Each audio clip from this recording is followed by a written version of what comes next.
On February 22nd, 2026, something huge happened in Mexico's long and brutal drug war, an event that didn't just take out a kingpin, but also kicked off a wave of coordinated chaos across the country almost instantly.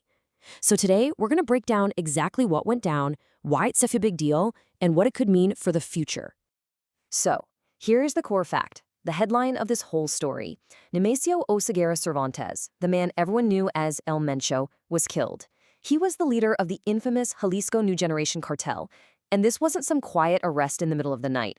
No, this was a massive military raid, something that had been years in the making. And the cartel's reaction?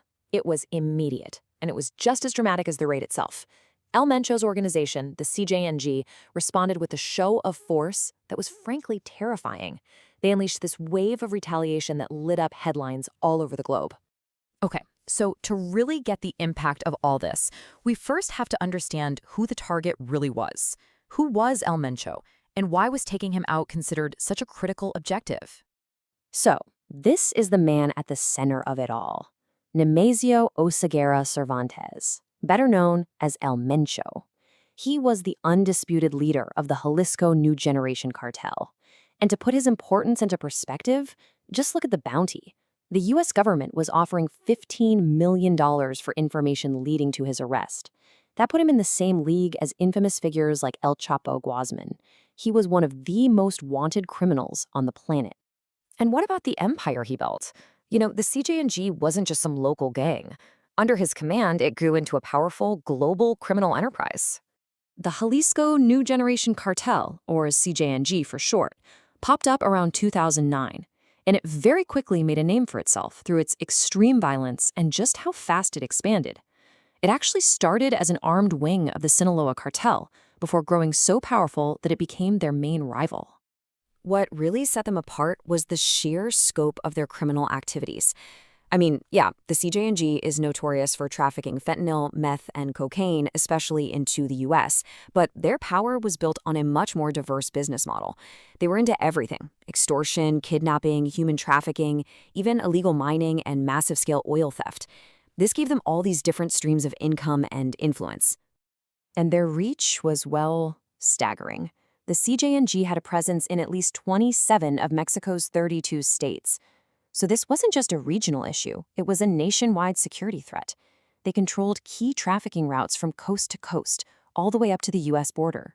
So, you have this incredibly powerful and well-protected target. The big question is, how did security forces finally manage to track him down? Let's take a look at how the actual operation went down. Now, the mission was spearheaded by the Mexican military, but this was not a solo effort. U.S. authorities provided what was officially called complementary intelligence. This cooperation was absolutely key to mapping out the cartel's movements and finally pinpointing exactly where El Mencho was hiding. And the final breakthrough really came down to classic old-school intelligence work. On February 20th, military intelligence started tracking a trusted associate of one of El Mencho's romantic partners. They followed this person to a very remote, rural compound. The next day, they got confirmation. El Mencho was there. On February 22nd, it was go time. As Mexican federal troops moved in on the compound, they were met with immediate and heavy gunfire. A really fierce firefight broke out. In all that chaos, El Mencho and his security detail tried to escape into the dense woods nearby. A special forces team went after them, and in a second gunfight, he was fatally wounded. He actually died from his injuries while being airlifted from the area. The second that news of the raid got out, the CJNG's response was swift, it was violent, and it was incredibly widespread. They didn't go into hiding, they lashed out. And the numbers behind this response are just mind-boggling. The retaliation exploded across at least 19 different states. Think about that. Cartel members set up around 250 narco blockades, where they hijack buses and trucks, set them on fire, and completely paralyze highways. They also went after civilian targets, damaging over 200 OXXO convenience stores and attacking 18 government banks. This chaos had a huge impact on regular people.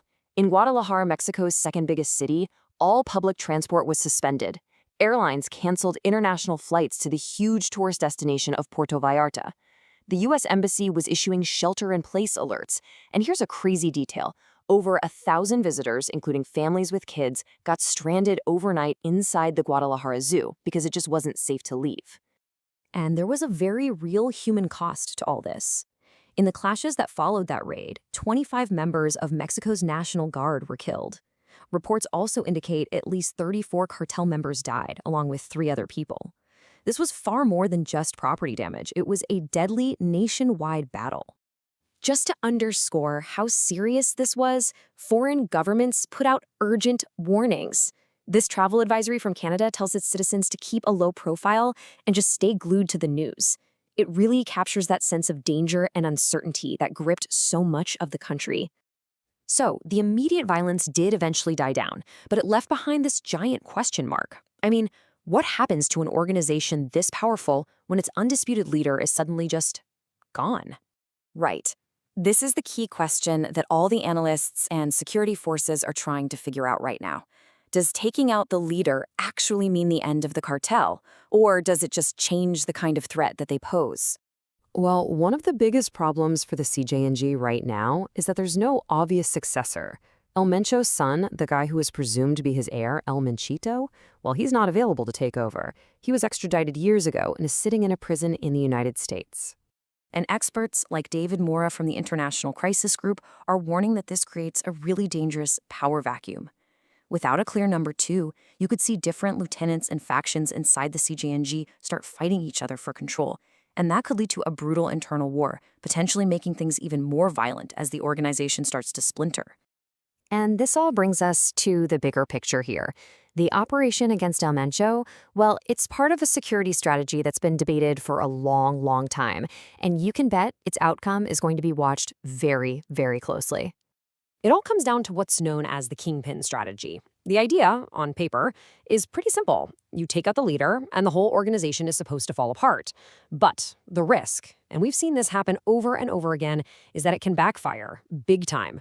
Instead of dismantling the group, you can trigger these bloody fights for succession and cause the original cartel to break up into smaller, more unpredictable, and often even more violent groups. And so the fall of El Mencho leaves us with this really fundamental question. Yes, it's a major tactical victory for security forces, no doubt. But does targeting one single leader ever really address the root causes of organized crime? Things like corruption, poverty, and of course, the huge demand for drugs. Or does it just clear the board for the next kingpin to rise up and take his place? That is the challenge that Mexico, and really all of us, are still facing.